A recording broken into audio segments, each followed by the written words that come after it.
Hello दोस्तों, क्या हाल है। तारीख आज 19 फरवरी 2025, दिन बुधवार, हिंदी तिथि षष्ठी। और आइए बात करते हैं आज के मुख्य समाचार। देखिए, एक तो आज के दिन छत्रपति शिवाजी महाराज की जयंती के रूप में मनाते हैं। निडर योद्धा और मराठा साम्राज्य के संस्थापक छत्रपति शिवाजी महाराज की जयंती हर साल आज के दिन 19 फरवरी को मनाई जाती है। इस दिन को खास तौर से महाराष्ट्र राज्य में बड़ी ही धूमधाम से मनाया जाता है। वहीं महान स्वतंत्रता सेनानी एवं समाज सेवक श्री गोपाल कृष्ण गोखले जी की भी आज पुण्यतिथि है। विनम्र श्रद्धांजलि इनको। चलिए आगे बढ़ते हैं अपन खबरों में। देखिए, एक तो कल 20 फरवरी को सुबह 11 बजे दिल्ली के नए मुख्यमंत्री का शपथ ग्रहण हो जाएगा। लाडली बहनों समेत 30,000 अतिथियों को न्योता दिया गया इस कार्यक्रम के लिए। और कल तो दिल्ली में नई सरकार का शपथ ग्रहण होगा। इससे पहले ही आज शाम को बीजेपी के विधायक दल की बैठक होने जा रही है। इसमें मुख्यमंत्री का नाम भी तय हो सकता है। आज शाम 6 बजे विधायक दल की ये बैठक होगी। देखते हैं आखिरकार मुख्यमंत्री के नाम पर मुहर किसकी लगती है। चलिए फिलहाल देखिए अगली खबर। प्रधानमंत्री नरेंद्र मोदी ने कतर के आमिर के साथ हैदराबाद हाउस में बैठक की। भारत कतर के बीच कई अहम मुद्दों पर सहमति बनी है। अभी कतर के अमीर आपको पता होगा 2 दिन के भारत दौरे पर आए हुए हैं। देश के राष्ट्रपति भवन में उनका स्वागत भी किया गया। गार्ड ऑफ ऑनर का सम्मान मिला और हैदराबाद हाउस में ये पीएम मोदी के साथ द्विपक्षीय बातचीत हुई। इस दौरान भारत कतर के बीच रणनीतिक साझेदारी से जुड़े समझौते पर भी हस्ताक्षर हुए हैं। चलिए अगली बड़ी खबर देखिए। भारत के अंग्रेजी नाम इंडिया को बदलने की मांग की गई और इस संबंध में दिल्ली हाईकोर्ट में याचिका लगाई गई। अब हाईकोर्ट ने केंद्र सरकार को इस पर जवाब दाखिल करने का समय भी बढ़ाया है। इस मामले पर अगली सुनवाई अब अगले महीने 12 मार्च को होगी। दरअसल दोस्तों, दिल्ली हाईकोर्ट की इस याचिका में कहा गया है इंडिया INDIA ये नाम बदलकर भारत या हिंदुस्तान किया जाए। याचिकाकर्ता ने यह भी कहा कि इंडिया का नाम एक होना चाहिए। अभी इसके कई नाम है, जैसे रिपब्लिक ऑफ इंडिया,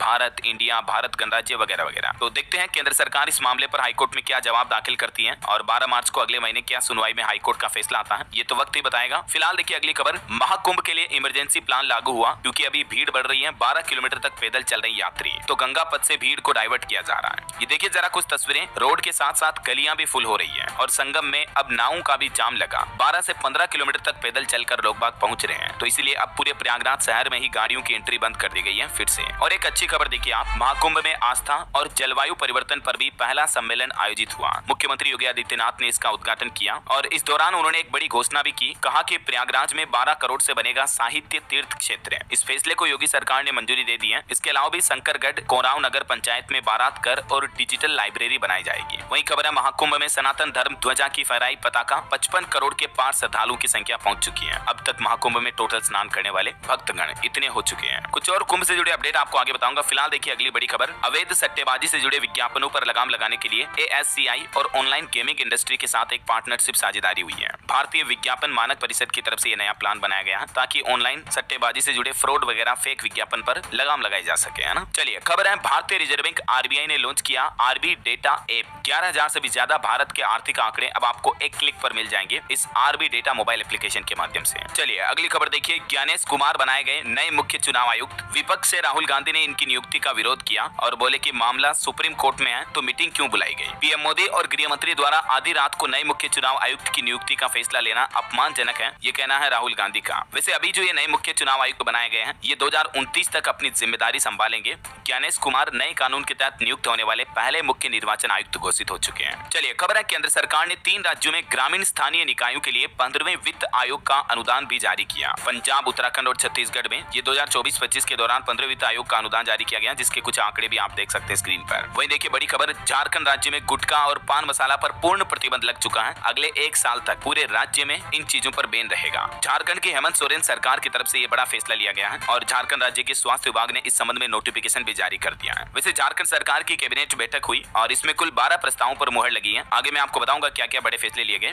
फिलहाल देखिए अनएम्प्लॉयमेंट यानी बेरोजगारी पर एक रिपोर्ट सामने आ रही। दिसंबर तिमाही में बेरोजगारी दर मामूली रूप से घटकर 6.4% पर रही। NSSO की तरफ से ये आंकड़े जारी किए गए। शहरी और ग्रामीण क्षेत्रों के अलग अलग बेरोजगारी दर के आंकड़े भी आप देख सकते हैं। वहीं ग्रुप M की रिपोर्ट के मुताबिक इस साल 2025 में 7% की दर से बढ़ सकता है विज्ञापन का बाजार, मतलब एडवर्टाइजिंग मार्केट में अच्छी खासी बढ़ोतरी हो सकती है। चलिए अगली खबर देखिए। भारत में टेस्ला की एंट्री होने जा रही है। क्या एलोन मस्क ने मान ली पीएम मोदी की बात। इस मुद्दे पर कल से मीडिया में चर्चा चल रही है जब से टेस्ला कंपनी ने भारत में हायरिंग शुरू की है। यानी अब जल्द ही टेस्ला कंपनी की हमारे देश भारत में एंट्री हो सकती है। अभी हाल ही में अमेरिका दौरे के दौरान आपको पता होगा एलन मस्क से पीएम मोदी ने मुलाकात भी की थी। तो हो सकता है इस दौरान भारत सरकार और टेस्ला कंपनी के बीच कुछ सहमति बनी हो। अभी रिपोर्ट्स आ रही कि टेस्ला भारत में अपनी इलेक्ट्रिक कारें लॉन्च करेगी। दिल्ली, मुंबई में शोरूम खुलेंगे क्योंकि मुंबई की कई लोकेशन पर वैकेंसी भी निकाली है। ये अलग अलग रिक्रूटमेंट की डिटेल भी आप देख सकते हैं। मुंबई, पुणे समेत कई अलग अलग लोकेशन पर टेस्ला कंपनी ने ये वैकेंसीज निकाली है। तो भारत में टेस्ला की एंट्री की खबरों के बाद भारतीय ऑटो शेयरों में भी गिरावट देखी गई। अशोक लीलैंड, महिंद्रा और टाटा मोटर्स के शेयर भी गिरे। हालांकि इस मामले पर आनंद महिंद्रा बोले कि हम 100 साल बाद भी रहेंगे। जब उनसे सवाल किया गया कि क्या आप टेस्ला का मुकाबला कर पाएंगे या कैसे करेंगे, तो इसके जवाब में उन्होंने कहा कि हमसे ये सवाल 1991 से पूछा जा रहा है। टेस्ला आने से कोई भारतीय ऑटोमोबाइल कंपनियां बंद नहीं हो जाए। वहीं अंतर्राष्ट्रीय न्यूज से बड़ी खबर देखिए, यूक्रेन जंग को रोकने के लिए रूस और अमेरिका पहले अपने रिश्ते सुधारेंगे। सऊदी अरब में लगभग 4.5 घंटे तक बैठक चली और इस बैठक में 3 मुद्दों पर सहमति बनी। हालांकि इस बैठक में यूक्रेन को नहीं बुलाया गया,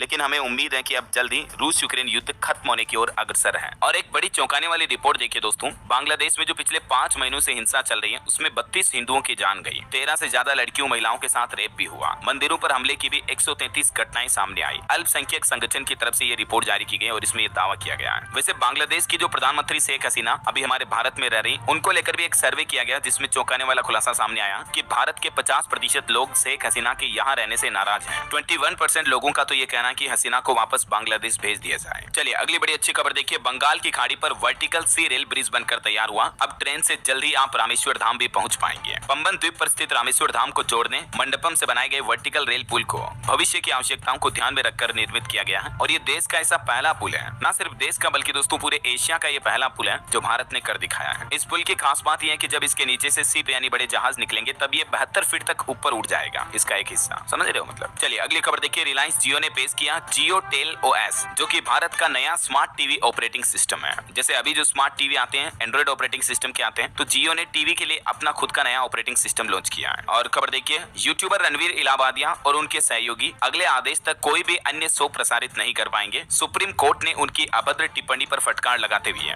बड़ा फैसला सुनाया है। आपको बताओगा अभी कुछ दिनों पहले ही समय रैना के so the India got latent में उन्होंने पेरेंट्स माता पिता पर जो अश्लील कमेंट किए थे, इस मामले पर सुप्रीम कोर्ट ने यूट्यूबर रणवीर इलाहाबादिया को फटकार लगाते हुए कहा कि इनके दिमाग में गंदगी भरी हुई है। केंद्र सरकार से भी कहा कि एक्शन लीजिए वरना हम चुप नहीं बैठेंगे। हालांकि इलाहाबादिया को अदालत ने गिरफ्तारी से जरूर राहत दे दी है, लेकिन अदालत ने कहा कि आपकी कमेंट की भाषा बड़ी ही विकृत और दिमाग गंदा करने वाली है। इससे अभिभावक ही नहीं बल्कि बेटियां और बहनें भी शर्मसार हुई हैं। और रणवीर इलाहाबादिया को गिरफ्तारी से राहत भी कोर्ट ने इन 4 शर्तों पर दी है, जिसमें उनको अपना पासपोर्ट भी जमा कराना होगा कोर्ट में ताकि वो देश छोड़कर कहीं बाहर ना जा पाए। और ये तस्वीरें देखिए, मध्य प्रदेश जबलपुर में यूट्यूबर इलाहाबादिया के खिलाफ छात्रों ने प्रदर्शन भी किया, उनका पोस्टर भी फूंका। तो ये कुछ मामला चल रहा है। चलिए अगली रेलवे भर्ती पर अच्छी खबर आ रही। आरआरबी मिनिस्ट्रियल एवं आइसोलेटेड भर्ती के लिए आवेदन की तारीख एक बार फिर बढ़ी। अब स्टूडेंट 21 फरवरी तक फॉर्म भर पाएंगे। रेलवे में जो 1036 अलग अलग पदों पर वैकेंसी निकली हुई है, तो उसमें अब 21 तारीख तक अप्लाई कर सकेंगे। दूसरी बार ये तारीख बढ़ाई गई। आपकी हेल्थ को लेकर एक बड़ी खबर आ रही। इस बीमारी से सावधान रहें, साइलेंट किलर है ये और इसके स्पष्ट लक्षण भी नजर नहीं आते हैं। हर साल 44 लाख से भी ज्यादा लोगों की इस बीमारी की वजह से मौत होती है और ये बीमारी का नाम है दोस्तों कोलेस्ट्रॉल। भारत में 31% लोगों को हाई कोलेस्ट्रॉल है। 50 की उम्र ही नहीं बल्कि 18 साल पर ही आपको अपना कोलेस्ट्रॉल टेस्ट करवाना चाहिए। वैज्ञानिकों की तरफ से ये चेतावनी जारी की गई। चलिए खबर है सुप्रीम कोर्ट का प्लान देखिए, NFRA की कंपनियों और फार्मों की होगी जांच, शीर्ष अदालत दंड।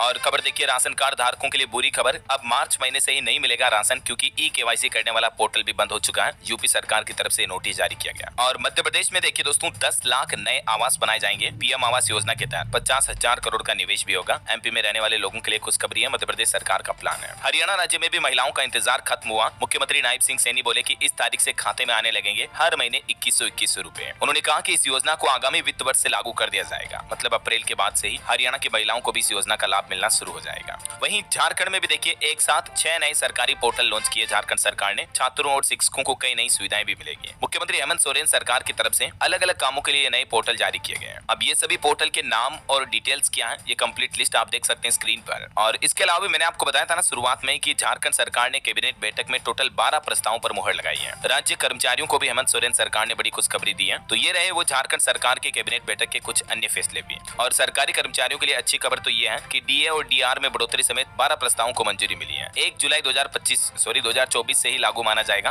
डीए यानी महंगाई भत्ते में बढ़ोतरी का फैसला सरकारी कर्मचारियों के लिए। झारखंड के मुख्यमंत्री हेमंत सोरेन सरकार ने ये भी घोषणा कर दी है। और दिल्ली वासियों के लिए भी अपडेट आ रहा, 21-22 फरवरी को इन इलाकों में पानी की सप्लाई बंद रहेगी मेंटेनेंस के चलते। किन किन इलाकों में पानी नहीं आएगा, नल नहीं आएंगे, तो ये पूरी लिस्ट भी आप देख सकते हैं। और दिल्ली के ट्रांसपोर्ट विभाग ने भी कुछ नियम बदले हैं। नए आदेश से वाहन मालिकों को बड़ी राहत मिलने वाली है। दरअसल दिल्ली परिवहन विभाग ने उम्र पूरी कर चुके वाहनों को स्क्रैप करने से पहले वाहन मालिकों को अपने जरूरी दस्तावेज निकालने का मौका देने का आदेश भी दिया है। क्योंकि क्या कि अब तक वाहन मालिकों को उनके दस्तावेजों को लेकर परेशानी हो रही थी, क्योंकि परिवहन विभाग एक्सपायर्ड वाहनों को जबरदस्ती उठाकर ले जा रहे थे। तो अभी दिल्ली परिवहन विभाग ने ये मौका दिया है। वहीं देखिए बिहार के कैमूर जिले की बदलेगी तस्वीर। मुख्यमंत्री नीतीश कुमार ने 345 करोड़ की अलग अलग योजनाओं की सौगात दी है, नए मेडिकल कॉलेज का भी उद्घाटन करने की घोषणा की है। यूपी नोएडा वासियों के लिए भी अच्छी खबर है, अब आपको पासपोर्ट बनाने के लिए पासपोर्ट ऑफिस के चक्कर नहीं लगाने पड़ेंगे, बल्कि पासपोर्ट वैन सेवा शुरू हो चुकी है, जिसके तहत आपके घर पर ही गाड़ी आएगी। उत्तर प्रदेश के लगभग 11-12 जिलों से भी ज्यादा जगहों पर यह नई सुविधा शुरू हो चुकी है, घर पर ही गाड़ी से आप पासपोर्ट बना पाएंगे, है ना। चलिए कुछ और स्टेट न्यूज अपडेट देख लेते हैं फटाफट से। तो देखिए, एक तो आज राजस्थान सरकार अपना बजट जारी करने जा रही है। बजट में 1 लाख नई भर्तियों की घोषणा भी होने की संभावना है। कुछ नए जिलों और 8वें वेतन आयोग के लिए फंड भी जारी करेगी भजन लाल। Help make your business stand out with a trusted .com domain name.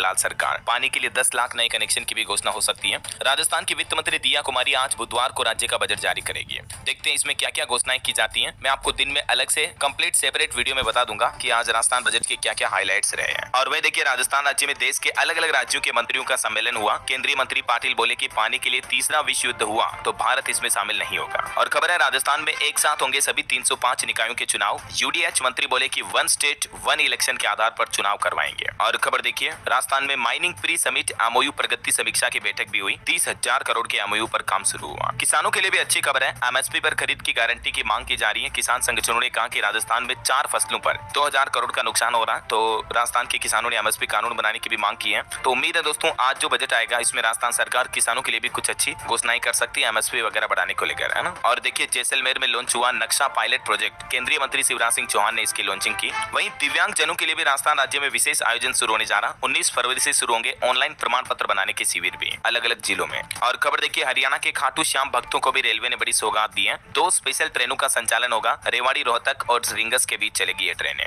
Madhya Pradesh में देखिए, इंदौर उज्जैन के बीच नया औद्योगिक कॉरिडोर डेवलप किया जाएगा। मुख्यमंत्री मोहन यादव ने उद्योगपतियों को इन्वेस्टर समिट में आने का न्योता भी दिया। और खबर है, एमपी में अतिथि विद्वानों की पीएचडी अनिवार्यता पर मध्य प्रदेश हाईकोर्ट ने रोक लगा दी है। कहा कि पुरानी भर्तियों पर नए नियम लागू नहीं हो सकते हैं। और वहीं देखिए, मध्य प्रदेश में भी ड्रोन और सैटेलाइट के जरिए शहरी जमीन का सर्वे होगा। शिवराज ने रायसेन में लॉन्च किया नक्शा पायलट प्रोजेक्ट। और खबर है, मॉडल इलेक्ट्रिक सिटी बनेंगे भोपाल और इंदौर समेत मध्य प्रदेश के 5 शहर, जहां ई वाहनों के रजिस्ट्रेशन में भी 15 से 80% तक छूट मिलेगी। एमपी में भोपाल, इंदौर, ग्वालियर, जबलपुर और उज्जैन को मॉडल इलेक्ट्रिक सिटी के रूप में डेवलप किया जाएगा। ये मध्य प्रदेश सरकार ने बड़ी घोषणा की है। वहीं अभी जो सीबीएसई के बोर्ड एग्जाम चल रहे हैं, तो मध्य प्रदेश के भोपाल जिला शिक्षा अधिकारी की तरफ से भी स्टूडेंट्स के लिए एक एडवाइजरी जारी की गई और कहा कि जीआईएस समिट के चलते 24-25 फरवरी को एग्जाम सेंटर पहुंचने के लिए 1 से 2 घंटा पहले निकले, क्योंकि कुछ ट्रैफिक वगैरह ज्यादा रहेंगे। और एमपी भोपाल में जो ये ग्लोबल इन्वेस्टर समिट होगा 2 दिन 24-25 को, तो स्टूडेंट्स को दिक्कत ना हो, इसलिए एग्जाम देने कम से कम 1-2 घंटे पहले ही निकल जाए, ठीक है ना। और एक बड़ी खबर देखिए, 20 फरवरी से मध्य प्रदेश में डॉक्टरों का प्रदेशव्यापी आंदोलन होगा। काली पट्टी बांध करके प्रदर्शन करेंगे, अमानक दवाओं की होली भी जलाएंगे।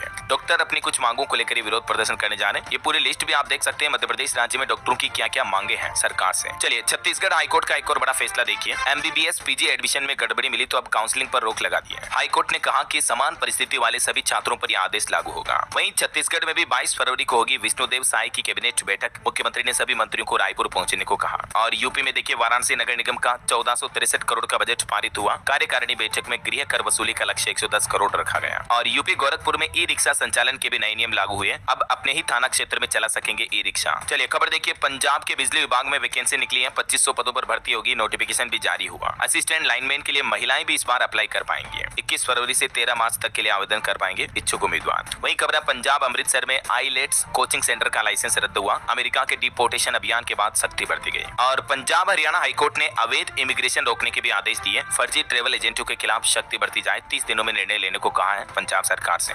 अभी पंजाब पुलिस की तरफ से भी एक नया सिक्योरिटी प्लान बनाया गया है। कैमरू में सुरक्षित होंगे थाने और शहर। 2 शहरों में ये पायलट प्रोजेक्ट शुरू होगा, पंजाब के बॉर्डर एरिया वाले शहरों में। वहीं पंजाब चंडीगढ़ में नई एक्साइज पॉलिसी भी तैयार हुई। सरकारी जमीन पर नहीं खुलेंगे अब शराब के ठेके। 100 नई साइट्स की भी ई नीलामी होगी। और खबर देखिए, हिमाचल के 3 जिलों में हेवी स्नोफॉल का ऑरेंज अलर्ट है। आज रात से वेस्टर्न डिस्टर्बेंस एक्टिव होगा, तो कल और परसों 2 दिन बारिश और बर्फबारी की चेतावनी है। चलिए अगली खबर देखिए, बड़ी अच्छी खबर है। अब आपके घर तक पहुंचेगा गुजरात के सोमनाथ मंदिर का प्रसाद। महाशिवरात्रि पर सोमनाथ महादेव का पूजन यूट्यूब फेसबुक पर लाइव होगा और आप ऑनलाइन ही घर बैठे प्रसाद भी मंगा पाएंगे मंदिर प्रशासन के इस पोर्टल के जरिए। वहीं उत्तराखंड में देखिए, ई विधान एप्लीकेशन का शुभारंभ हुआ। विधायकों को टेबलेट पर मिलेंगे प्रश्नों के जवाब। सदन की कार्यवाही भी ऑनलाइन देख सकेंगे। पुष्कर सिंह धामी सरकार ने ये नई सुविधा शुरू की है। ई विधानसभा एप्लीकेशन का शुभारंभ किया। ओके, और चलिए स्टेट न्यूज के बाद फटाफट से कुछ एजुकेशनल खबरें देख लेते हैं। देखिए, नीट एमडीएस के रजिस्ट्रेशन शुरू हो चुके हैं। 19 अप्रैल को परीक्षा होगी। वहीं सरकारी नौकरी पर खबर है, सीआईएसएफ में 1161 पदों पर भर्ती का नोटिफिकेशन जारी हुआ। 5 मार्च से आवेदन शुरू होंगे। 12वीं पास भी अप्लाई कर पाएंगे। लास्ट डेट रहेगी इसमें 3 अप्रैल 2025। सीआईएसएफ में कांस्टेबल की भर्ती निकली है ये। और उत्तराखंड में भी असिस्टेंट प्रोफेसर के रिक्त पदों पर भर्ती का ऐलान। आवेदन 1 मार्च से शुरू होंगे। 439 रिक्त पदों पर भर्तियां होंगी। भारतीय स्टेट बैंक एसबीआई ने पीओ एग्जाम के लिए एग्जाम डेट्स का भी ऐलान कर दिया है। ये तारीखें आप देख सकते हैं। और राजस्थान में देखिए, आरपीएससी आरएएस 2024 के लिए पदों की संख्या बढ़ी। अब 1096 पदों पर भर्ती होगी। 17-18 जून को मेंस एग्जाम होगा। वहीं यूपी बोर्ड परीक्षा को लेकर देखिए सरकार का प्लान। राज्य स्तरीय कंट्रोल रूम से होगी सभी 75 जिलों की निगरानी। परीक्षा केंद्रों पर भी अलर्ट रहेंगे इस बार परीक्षक। और देखिए, हरियाणा बोर्ड परीक्षा के भी 10वीं 12वीं के एडमिट कार्ड लाइव हो चुके हैं। आप डाउनलोड कर सकते हैं। 27 फरवरी से एग्जाम शुरू होंगे। और वहीं परीक्षा पे चर्चा का 8वां एपिसोड भी आयोजित हुआ। पिछले साल के टॉपर्स ने कहा कि सिलेबस देखकर पहले प्रायोरिटी तय करें, फिर ज्यादा से ज्यादा रिवीजन करें तो स्टूडेंट को लाभ होगा। ओके, और चलिए मोबाइल फोन लॉन्चिंग पर खबर आ रही दोस्तों। Realme P3 Pro और P3 X स्मार्टफोन लॉन्च हुए हैं। इनके अलग अलग वेरिएंट्स की कीमतें भी आप देख सकते हैं 14 से 23 हजार रुपए तक। और चलिए अंत में आज के राशिफल पर नजर डाल लेते हैं। तो देखिए, कर्क और सिंह राशि के लोग अपनी समझदारी से परेशानियां हल कर लेंगे। वृश्चिक राशि के लोग खुद पर भरोसा रखें। वृषभ राशि के लोगों के पुराने विवाद भी हल हो सकते हैं। बाकी सिंह वृश्चिक राशि के लोगों को मेहनत का तो फल मिलेगा ही। और